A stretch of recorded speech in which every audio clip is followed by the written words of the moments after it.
how you doing? Welcome back to the Drum Mission. And by the way, I'm just fixing the lights a little bit. I don't know. I never know what to do with these things. I so suck at this.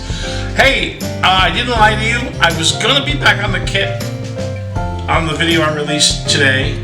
But to be honest, I wanted to do a drum cover.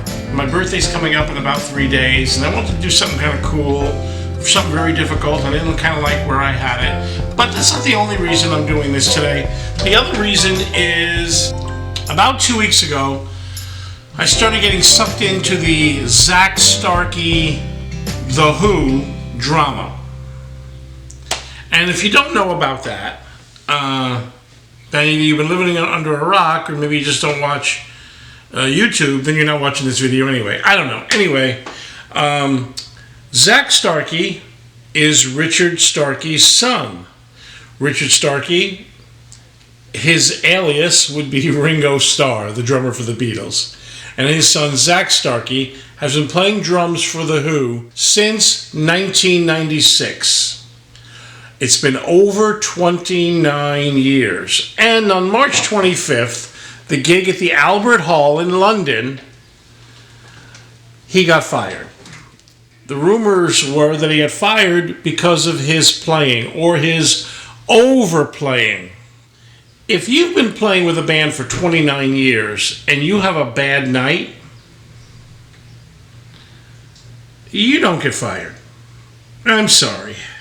It's very hard to believe. After 29 years, he has one night, he overplays, and he's playing for The Who, ladies and gentlemen. The Who. Ultimately filling in or playing songs that were originally played by Keith Moon, the father of overplaying, the father of overliving. I mean, that man, throwing stuff out of hotel windows, the man lived life more than the rest of us. At least. So I didn't believe that. And I started to look into it and do some research. So I'm calling this Zac Starkey fired? Huh? That's my episode. I thought to myself, let me put in my 2 cents, whether people like it or not. And still in the next couple of days, I'll release that drum cover, probably by my birthday or maybe a day after. I think you'll like it. And then we'll get back on lessons, and I got something else coming up soon. I think you'll like an arrangement of a tune. Anyway, never mind about all that. Let's talk about Zac Starkey and The Who. So before we really get into the story, let me play for you the call-out that Roger Daltrey did on stage at the Albert Hall, or should I say the passive-aggressive call-out. They were playing the song, which is called This Song Is Over, big famous Who song, and Roger came in out of sync with the band. And you can hear that the vocals and the band are not together. And Roger stops the song, and the old joke on cruise ships was, of course, he blames the drummer, which is very common in music. You blame the drummer. But let me play for you what Roger said at that moment, and then we'll come back and talk about it. That song I do need to indicate, but I can't remember. There's no picture. All I've got is drums sound, boom, boom, boom. I can't sing for that. I'm sorry, guys. This is Okay, we'll get into my problems with what Roger just did in a minute. But let's talk about Zac Starkey first. Was he at fault? Was he overplaying? All right. So I went back. I wanted to find out. And I went back because let me show you this. Pete Townshend wrote this or said this. If I can find the little clip of where he wrote it, Pete Townshend, I'll put it in the video. But Pete Townshend mentioned that Zac has been experimenting with a new style. And they asked him, Pete and Roger asked him to tighten that style up a little bit because it was causing some problems. And that was part of the problem that they were having at the Albert Hall. Okay, maybe. I think that might be part of the answer. But what style is he talking about? So I went back and I started watching some of the Who shows from 2007 2010, 2013, 2017 to see if there was a change in style from Zac Starkey. And this is what I noticed. Zac, when he was younger, and remember, Zac started playing with The Who when he was in his 20s, he's in his 50s now. Zac was doing the Keith Moon style, that kind of overplaying style, which, look, if he didn't do that, he wouldn't be playing The Who songs. Like, if you straightened up those Keith Moon grooves and just played boom, ba, boom, boom, ba, then you're not playing The Who. You know, so he had to overplay a bit to do those songs justice. I don't think he had to do exactly what Keith Moon did, but he needed to really show out, because that's the way Keith Moon did it, and it wouldn't be The Who if he didn't. But his playing was a little more angular, and what I mean by that, Zac colored inside the lines a little more. In other words, even Keith Moon did that. Even though Keith Moon would overplay, he was always very clear for the band where one was. The band always knew where one was. And when you're listening to Keith Moon play, even when he's doing some of that wild stuff, he's laying in on one. And you knew where one was. And he's showing the band where one was. And Zac, in the earlier years, definitely was doing that. Although, as I went through 2013, 17, etc., he started to do something called playing over the bar line. Now, Vinnie Colaiuta is really good at that. Dave Weckl's really good at that. Danny Carey's really good at that. Nate Smith is really good at that. There's a lot of guys that are really good at doing that kind of thing. Matter of fact, as a side note, there's if you type in on YouTube that insane drum fill by Vinnie Colaiuta, what might come up is this 2-bar fill of 16th note triplets, which would be 48 notes, and Vinnie plays groupings of 5. So 5 times 9 is 45, so he plays that grouping of 5 9 times, and he adds 3 notes. And let me tell you, when I listen to that fill, I have no idea where 1 is, and I have learned that fill, and even when I'm playing it, I have to count 5 9 times, and then add 3, and hope I come out right. Because it's like, Vinnie's really good at that. I am definitely not as good at that. By the way, let me say this. Zac is a good, competent drummer.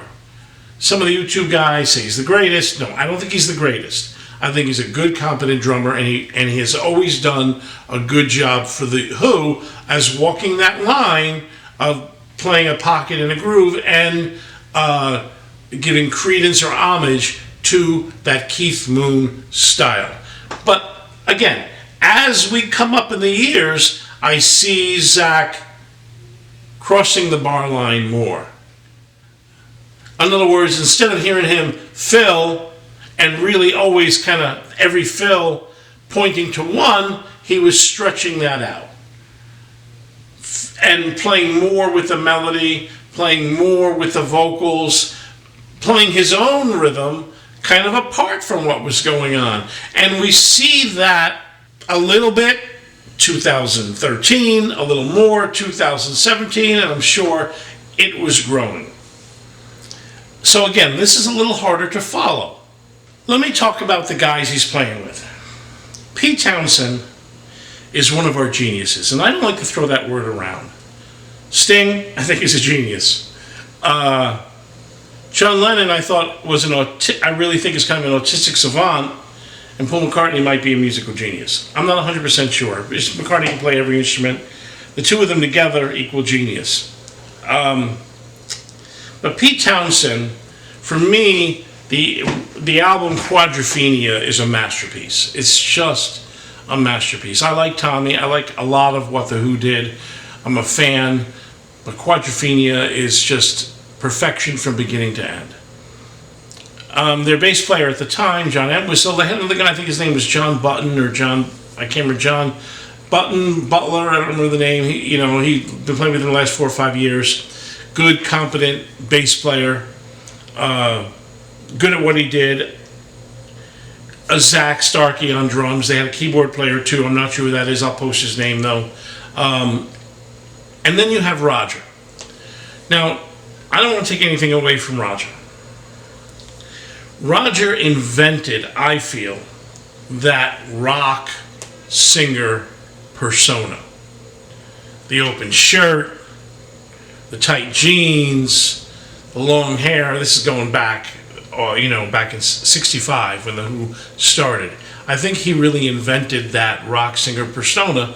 And even though Robert Plant doesn't like to admit it, I think the Plant persona is somewhat borrowed from the template that Roger created. Although I think technically Plant is the better vocalist. Out of all the musicians in the Who, I would put Roger at the bottom as far as technical or technically trained or technically apt musician. Good singer, fine singer, but not the real musical guy. And temperament-wise, Roger's 81. And Townsend admits that he's been wanting to go back in the studio and record some new things, and Roger keeps saying, no, I think we've done enough. I think we've done enough. He doesn't really want to do it. He wants to just do the hits, play whatever it is, 10, 20 shows a year, 30 shows a year, and be done. As a matter of fact, maybe Roger wants to really put it down, do even less than that. I don't know. The attitude I'm getting is that Roger kind of wants to be, okay, a couple of big shows a year, and I don't want to record anything new. I want to be done. Where Pete Townsend is, let's do some more stuff. So that's the kind of the dynamic and something about these guys that are in the band. So Townsend, he didn't have a problem following whatever Zac was doing. But Roger did.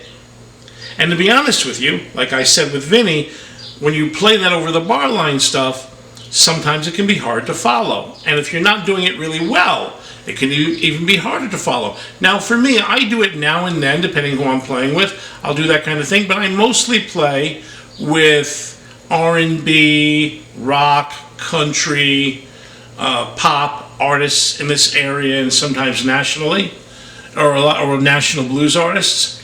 And playing a lot of that over the bar line stuff just wouldn't work. But yes, I do sometimes play to two, and I do the and of two a lot. I fill like from 3 in the bar before, and I don't end my fill to the and of 2 in the next bar. I do that, and the band kind of knows I'm doing it, and I do it in a way that's very easy to follow. And my only thing for Zac is if you're going to have Roger Daltrey where he's coming in, his vocals are coming in, like even when I know the lead singer's coming in at a certain time and I've got a fill and my fill is the cue, I'm very straight-laced. I do that fill right there. I bowl it down the middle so it's like a big sign. Okay, come in here. All right, that's something I got from the cruise ships. Whenever I had somebody coming on, I filled it right down the middle, man. 1 E into 2 E into 3 E into 4 E into 1. Come on in right here. So yes, did Zac kind of mess that up a bit? I think he did. When I listen to that fill he does for Roger to come in, it's not 100% clear. Did he mess it up a bit? Yes, he did. I think he did. But more so, he was playing electric drums. Let's talk about that. Okay, about 3 years ago, Zac switched to electric drums.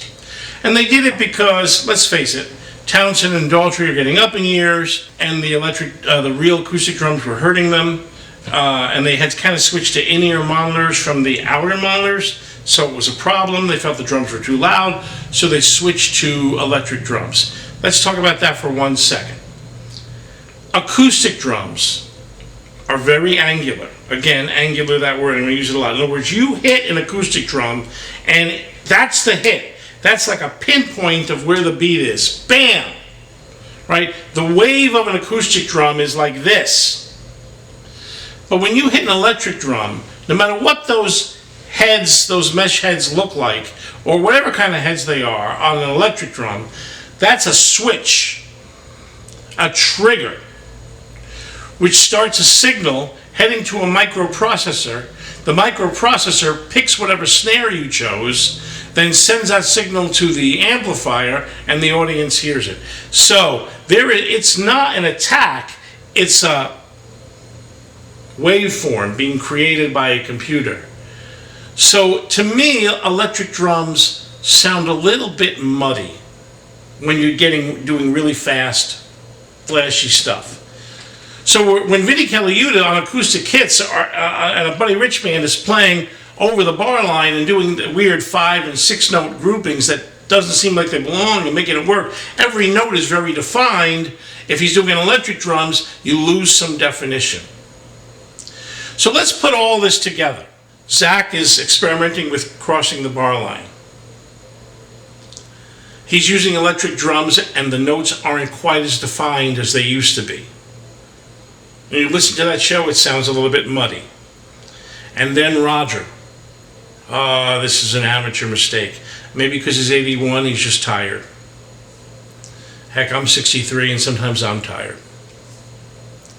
He called out the drummer on stage. So I'm going to guess that Roger and maybe Pete complained to Zac a couple of times, maybe more than a couple of times, that, hey, watch some of those fills, we're losing one.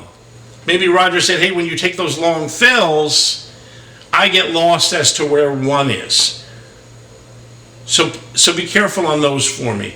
And maybe Roger said it in a way not so nice. Maybe he said, hey, what were you doing in that song? I couldn't tell where one was. Hey, watch that fill. Maybe he said it in a old man crotchety old way or something. I don't know. But Roger called him out on stage, and that is rule numero uno. You don't do that. You smile on stage no matter what. And for me, that was Zac's last straw. That's why Zac said a few nasty things on his Instagram after that little thing at the Albert Hall. And then they said they fired him. Now they hired him back. It was a squabble. It was a fight. They've been together for 29 years. And Zac has agreed to watch some of those big fills. All right. Those are my thoughts. Put in the comments what you think. I will see you on the next one very soon, probably before Friday of next week. Thanks for watching, guys.